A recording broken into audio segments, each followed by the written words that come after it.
I'm Primal Piggy. Thank you for joining me for another BDSM United podcast. So, what does it mean to push your limits?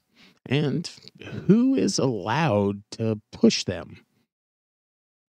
If you spend any time around other people in this lifestyle, you'll hear the phrase pushing your limits. Let me start off by telling you what it isn't.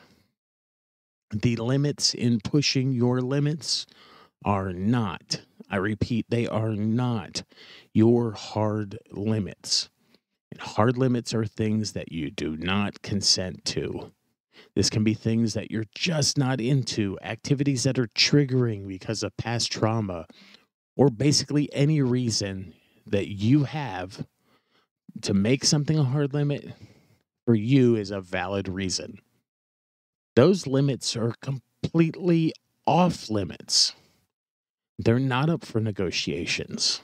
They're not to be expected to change unless you want to change it. And you're not to be made to feel guilty about having something as a hard limit.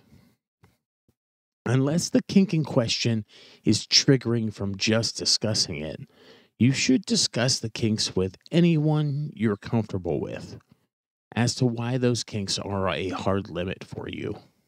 They can get a better understanding as to why you feel this way. And while asking questions about similar kinks can help you also fine tune your hard limits.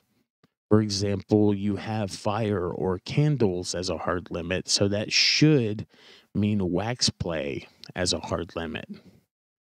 By discussing this with someone else, you discover you can melt wax and never use a candle. Now, through communication, you can make changes, you can grow and evolve. Depending on what blog you read, a lot of them say that your soft limits are the limits to push. While this is somewhat true, this is not something that should be done without getting consent to do those things. Soft limits are things that you will try or you might do again under certain circumstances. You need to make sure those circumstances have been met before springing a kink on someone. This can backfire on you and ruin that scene and possibly that kink for that person. Some kinks might need some pre scene preparation, or they might need to discuss the scene in more detail to get in the right headspace. It's best to communicate with your partner before the scene to avoid harming them or causing any other negative consequences when you're pushing limits. Besides your soft limits, the limits that can be pushed are the ones that you have within a scene. You push the amount of something, the quantity or the intensity or the velocity of what you can handle in a kink that you've already tried and that you've already found that you find pleasure in and you love. If you can handle a certain position, like a slave position for 10 minutes, this time try 12. Or if you can handle 15 swats of a crop, now try 20. This growth should be slow to avoid any negative impact on the person or their view of the kink. When doing this, watch your partner's body language to see if you're pushing them too far. And communicate with them like you normally would during a scene. For the bottom in the scene, be honest with yourself and with your partner on what you can handle. It's a good idea to try to be as transparent emotionally as possible.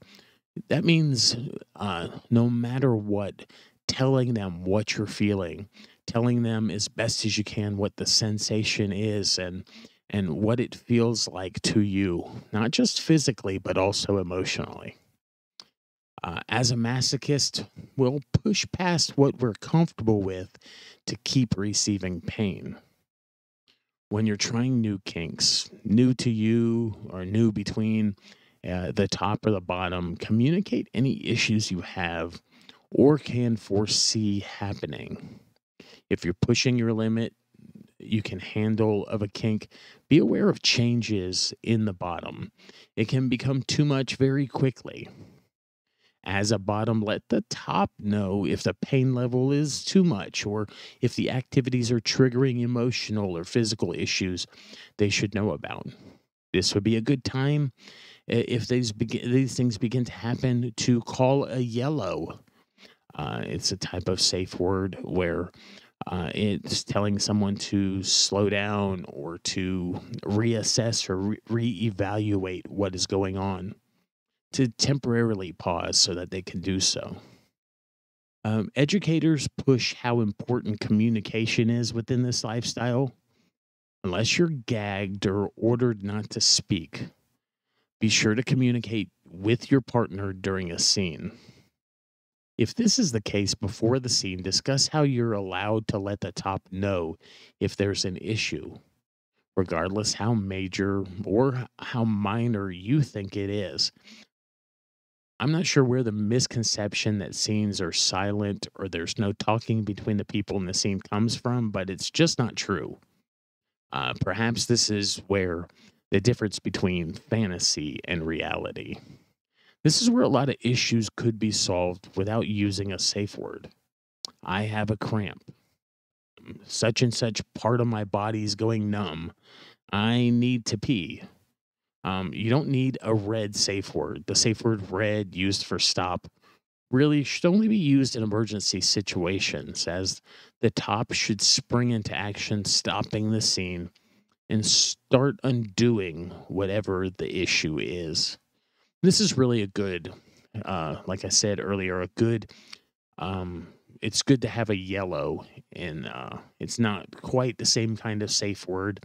It doesn't completely stop the scene. It just pauses it temporarily to reevaluate, to readjust, maybe to switch things up, maybe to try something a little different. I'm Primal Piggy. Thank you for joining me for this BDSM United podcast on pushing limits, what that means, what can and should not be pushed.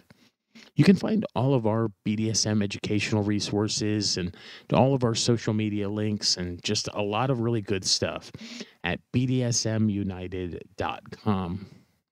It's been a joy talking with you today, and I encourage you to give us a like, a thumbs up, to connect with us in some way on whatever platform you're listening to our podcast. When you do so, it helps, again, you connect with us, and we enjoy seeing those connections being made. And also, it allows other adults to connect with BSM educational resources. Your word of mouth advertising does worlds to help spread our podcast to other people, and we're really appreciative of that. But it also is racking up good karma for you, because by doing so, you're helping educate other adults in our BDSM community. And when adults are educated within BDSM, it makes our entire BDSM community better. So thank you for playing your part in that work. It's been a joy talking with you today. I'll talk with you again soon.